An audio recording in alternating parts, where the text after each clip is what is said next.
Hey everyone! A really quick video for you today about regions and availability zones in AWS, which are super important to understand as you're getting started. The AWS global infrastructure is built around these concepts of regions and availability zones. At the time of this recording, there are 34 different regions around the globe, and you'll see them, the blue dots here, with more coming all the time. You can also see these in the AWS Management Console up here on the top right, this drop-down. The region you choose will depend on where your customers are, if you have any regulatory requirements to be in a certain location, and whether services you need are available in that region. Not all services are available in all regions. But a region represents a geographical location in the world. And then each region contains 2 or more availability zones, which are single data centers or groups of data centers within a region, and each has redundant power and networking and connectivity housed in separate facilities. So that means if there's some sort of a disaster in one data center or availability zone, things can fail over to the other one, which might be several miles away, but on separate power, utilities, and so on. But they're still close enough to each other that you've got that nice low latency or speed between the zones. And you can see the availability zones in various places in the console. Like when you go to create a new EC2 instance under a subnet, you'll see something like 2A, 2B, 2C, and so on.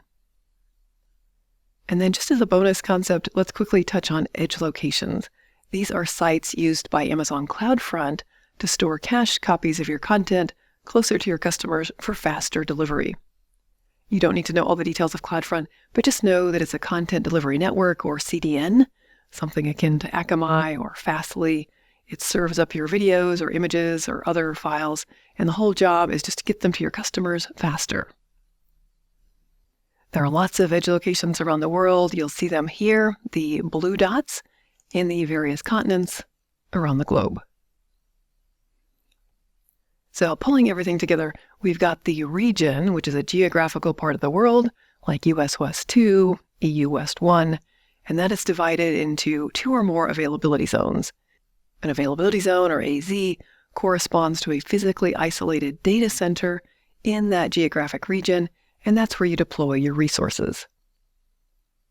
We talked about edge locations, which are used for CloudFront, the content delivery network, and this gets your content closer to your customers, commonly used for things like videos or image files. If you want something to be highly available, it needs to be in 2 or more availability zones. And if you need something that's super tolerant to an environmental disaster, like an earthquake or a tsunami, something that could take out all of your AZs in one region, then you want to be deployed in 2 or more regions.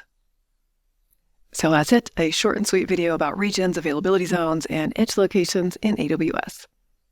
If that was helpful, give me a thumbs up on the video, and also think about subscribing for more content like this. Thank you so much for watching.